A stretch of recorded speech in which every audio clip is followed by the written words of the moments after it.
This is Jack Wu, your host for Success Edge. Today, I want to talk about the major differences between a good leader versus a great leader. You know, back then when I was very young in the business, I personally didn't even know what's the difference between good versus great. The first thing, in my honest opinion, that separate a good leader versus a great leader is a good leader always want to be in control.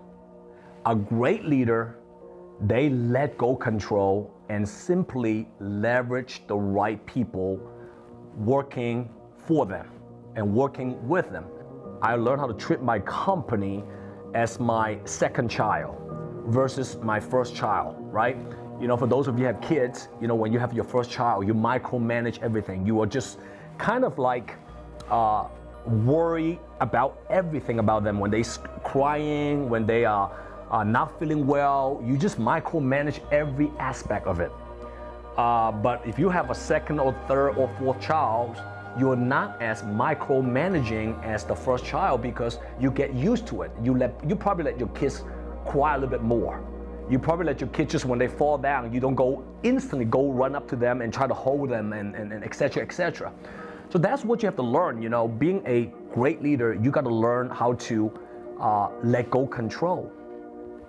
Leverage other talented people to work with you is the secret to greatness.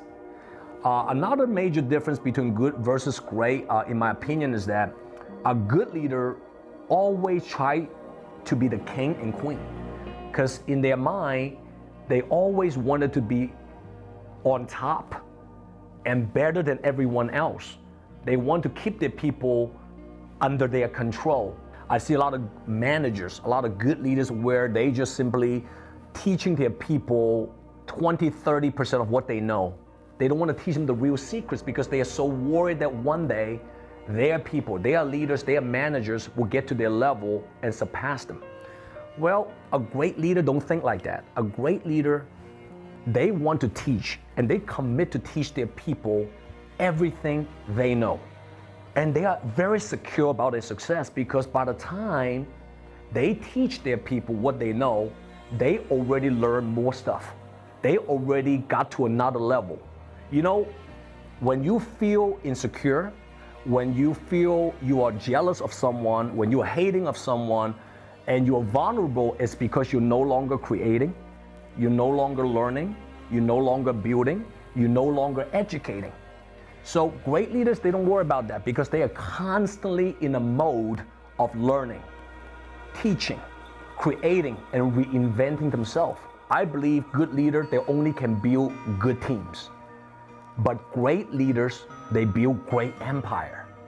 And great leaders know how to scale the business, meaning they learn how to put their business, create a business to have a life of its own without them being there one day. And that's the key, you know? I mean, imagine if one day you're sick, you're no longer here, you're on vacation. Can your business continue to explode? Can your business continue to grow exponentially? Can your business continue to scale in such a big way? Well, if you're a good leader, you will never be able to do that because you are so into yourself. You are so talented, at least that's what you think you are. But a great leader always understands one thing. The only way they can get from here to here and ultimately grow dramatically is that they're having the right people helping them. The bigger company you want to build, the more talent you got to have on your team to working with you. Self-awareness is very important, and that's the main difference between a great leader versus a good leader. A good leader, they don't even know what's going on. They don't understand their strength, and they don't know their weaknesses. But a great leader, they are very much aware of who they are, what kind of strength they're having.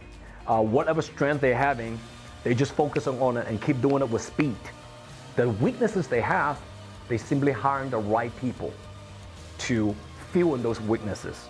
So I really hope that the message I share with you today give you a little bit of insight and a little bit of, I guess, direction of the differences between a good leader versus a great leader. And of course, in 2016, I challenge every single one of you, all the entrepreneur out there, and I challenge you to transitioning from a good leader to a great leader. With that being said, I hope to see you guys at my next episode of Success Edge. All right? Take good care of yourself.